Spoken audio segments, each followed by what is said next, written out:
చెల్లెలు మనతో పాటు ఉన్నారు. అయితే ఆవిడ ఇప్పటి వరకు కూడా ఆమె బాధని చెప్తూ ఉన్నారు. అలాగే తన అన్న ఎటువంటి బాధపడ్డాడు, హాస్పిటల్లోని ఇన్ని నెలల పాటు ఏ విధంగా బాధపడ్డాడు అన్న విషయాలు కూడా మనతో పంచుకోవడం కూడా జరిగింది. ఒకసారి అడుగుదాం. అమ్మ, అసలు అన్నని ఎప్పుడు లాస్ట్ టైం కలిశారు, ఎప్పుడు మాట్లాడారు? మేమైతే ఒక 2 మంత్స్ కిందట కలిసామండి. అప్పుడు పర్వాలేదు, బాగానే ఉన్నాడు. 20 days నుంచి అయితే చాలా బాధపడ్డాను. నేను నరకం అంటే నరకం చూసిండు హాస్పిటల్లో. అంత ముందుకు మంచిగానే ఉండే కానీ ఇక తినడము లేదు, ఏం లేదు, మొత్తము సిక్ అయిపోయాడు. ఇక కిడ్నీ ప్రాబ్లం వల్ల లివర్కి కూడా ఇన్ఫెక్షన్ అయింది అన్నారు. ఇక దాంతో లంగ్స్, శ్వాస పీల్చుకోవడం ఇబ్బందిగా అయిపోయింది. వెంటిలేటర్స్ మీద పెట్టి ఇక లాస్ట్ 20 days ఇదే నడిచింది. 10 days నుంచి అయితే చాలా ఘోరం. అంటే అమ్మ, ఇప్పటి వరకు మీ అన్న 100 సినిమాలు పైగా చేశారు అని చెప్తూ ఉన్నారు. మరి ఇప్పటి వరకు కూడా ఎన్ని డబ్బులు ఆయన సంపాదించలేదా? సంపాదించిన డబ్బులన్నీ ఏం చేశారు? ఈరోజు ఎందుకని దాతలు ఎవరు రాలేదు, సాయం చేయలేదని ఎందుకు బాధపడుతున్నారు అని అన్నారు. ఏం చెప్తారమ్మా? అంటే తను చేయలే అని కాదు, చేసిండు. ఇట్లనే ఎవరికన్నా హెల్ప్ అంటే హెల్ప్ చేసిండు మేడం. ఎవరికంటే ఇట్లనే అనాథ వాళ్ళు ఎవరైనా చనిపోతే రోడ్డు పైన వాళ్ళకి తీసుకెళ్లి వాళ్ళ అన్ని చేసేవాడు అన్నయ్యని. మళ్ళీ ఒక అనాథాశ్రమంలో కూడా చాలా హెల్ప్ చేసేవాడు. చాలా ఏజ్ ఉన్న వాళ్ళకి ఇక్కడ బోడుప్పలో ఒకటి అనాథాశ్రమం ఉంది, అక్కడ మొత్తం చూసుకునేవాడు తనే అందరికి. మళ్ళీ ఫ్యామిలీలో కూడా అందరికి తనే పెద్దవాడు కదా, చూసుకునేవాడు. అట్లా అందరికి సహాయం చేసేవాడు. హెల్పింగ్ నేచర్ చాలా ఉంటుండే తన దగ్గర. ఇంకా వచ్చిందల్లా అట్లనే ఉండేది ఆయనకి. ఇది నాకు పక్కకు అన్నట్టు ఉండకపో, ఎవరికంటే వాళ్ళకి ఏది లేదన్నా కూడా కావాలన్నా కూడా ఇచ్చేవాడు తీసి. ఈ మధ్య కాలంలోని ఫిష్ వెంకట్ గారి గురించి చాలా వినే ఉంటారు కదా, ఎవరు దాతలు ముందుకు రావడం లేదు, ఏంటి సాయం చేయడం లేదు. ముఖ్యంగా మీ అన్నని ఇండస్ట్రీలోని సినిమాల్లో చూసి చాలా ఆనందపడి ఉంటారు మీరు.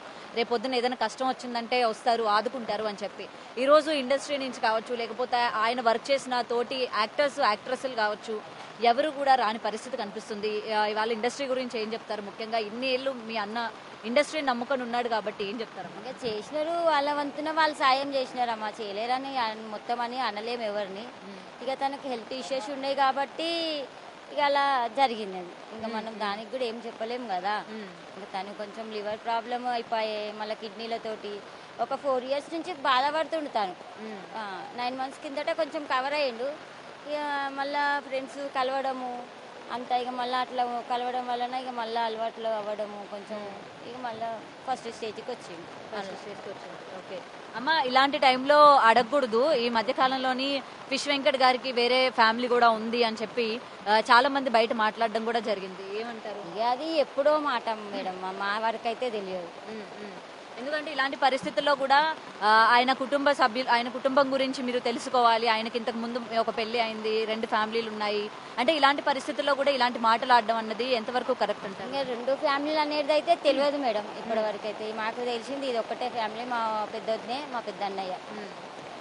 ఓకే, సో ఇదండి ప్రెసెంట్ అయితే అటు వాళ్ళ కుటుంబ సభ్యులు కావచ్చు, ప్రతి ఒక్కరు కూడా ఏ విధంగా ఫిష్ వెంకట్ ఉండేవాడు, ఏ విధంగా వీళ్ళతో నడుచుకునేవాళ్ళు, అలాగే ఇండస్ట్రీ పరంగా వీళ్ళు ఎంత సహాయం చేశారు. ఇండస్ట్రీ కూడా సహాయం చేయలేదని చెప్పలేం, కానీ ఇలాంటి పరిస్థితుల్లో కొంతమంది వరకు ఆదుకున్నారు అని అయితే వాళ్ళ చెల్లి మనతో పాటు మాట్లాడుతున్న పరిస్థితి ఉంది. అండ్ ఇక్కడ ఆయన చూడడానికి చాలా మంది, ఇంత వర్షం ఉన్నప్పటికీ ఆయన చివరి చూపు చూసుకోవాలి, ఆయన్ని సాగనంపాలి, ఎలా అయినా సరే ఆనందంగానే సాగనంపాలి, ఎవరు లేరు అన్నట్టు ఆయన్ని పంపకూడదు అనుకొని ఇక్కడ మనం గ్రేవ్ యార్డ్ లో కనుక చూసుకున్నట్లయితే చాలా మంది ఇక్కడ దాదాపు వాళ్ళ కుటుంబ సభ్యులే కాకుండా చాలా మంది అతన్ని అభిమానించే అభిమానులు కూడా ఇక్కడ ఉన్నారు. అతన్ని చూడడానికి చాలా దూరం నుంచి వచ్చారని కూడా చెప్తూ ఉన్నారు.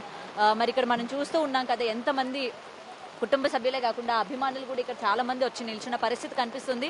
గతంలో కూడా ఆయనకి ఇలాగా కిడ్నీ ట్రాన్స్ప్లాంటేషన్ చేయాలి, ఆయనకి 2 కిడ్నీలు కూడా పాడైపోయిన పరిస్థితిలో ఉన్నారు అని చెప్పినప్పటికీ ఆయన ఈ న్యూస్ తెలుసుకున్న ప్రతి ఒక్కరు కూడా మేము కిడ్నీ ఇస్తాము, ఆయనకి ఎలా అయినా సరే మేము కాపాడుకుంటాము, ఆయన మేము రక్షిస్తాము అని చెప్పి చాలా మంది అటు బోడుప్పల్లో ఆ హాస్పిటల్లో ఉన్నప్పుడు కూడా ఆయన్ని పరామర్శించడానికి, ఆయనకి ఫ్రీగా కిడ్నీ ఇవ్వడానికి కూడా ఎంతో మంది వచ్చిన పరిస్థితి ఉంది. మరి ఈ రోజు ఈ వార్త వినిన తర్వాత నిజంగా ఆ రోజు ఇచ్చుంటే బాగుండేమో అని చెప్పి చాలా మంది ఫీల్ అవుతున్న పరిస్థితి కనిపిస్తుంది.